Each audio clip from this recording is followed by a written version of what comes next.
এই গরমে বেশিক্ষণ রান্নাঘরে দাঁড়িয়ে থেকে রান্না করা আর সম্ভব হচ্ছে না। জানি বন্ধুরা, তোমরাও একই কষ্ট পাচ্ছ। তাই তোমাদের জন্যে আজকে নিয়ে এলাম দারুণ টেস্টি একটা মাছের রেসিপি, যেটা 10 মিনিটেই রেডি হয়ে যাবে।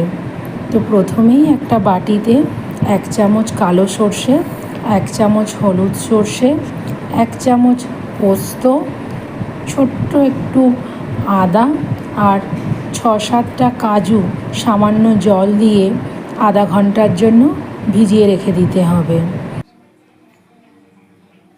এবার বাটিতে এখানে আমি কাতলা মাছ নিয়েছি, চাইলে তোমরা রুই মাছ দিয়েও করতে পারো। এবার নুন হলুদ মাখিয়ে ভালোভাবে তেল গরম করে লাল লাল করে মাছগুলোকে ভেজে নিতে হবে। দেখো মাছগুলো আমার ভাজা হয়ে গেছে, একটা প্লেটে রেখে দিচ্ছি।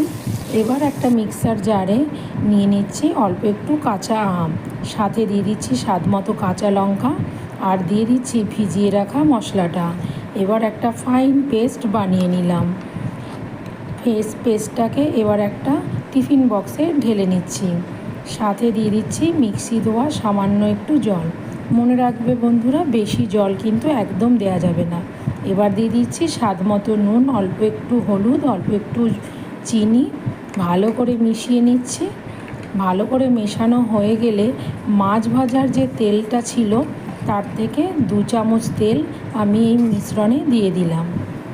আবারও ভালো করে মিশিয়ে নিচ্ছি। এবার ভাজা মাছগুলো দিয়ে ওপর দিয়ে কাঁচা লঙ্কা দিয়ে টিফিন বক্সটাকে ঢেকে দিয়ে আগে থেকে গরম জল করে রাখা পাত্রে টিফিন বক্সটা বসিয়ে ঢাকা দিয়ে মিডিয়াম ফ্লেমে 10 মিনিট স্টিম করে নিতে হবে। তাহলেই রেডি হয়ে যাবে আম কাতলা ভাপা। তাহলে বন্ধুরা, কেমন লাগলো আজকের রেসিপিটা অবশ্যই জানিও। বাড়িতে বানালে খেয়ে কেমন লাগলো সেটাও জানিও।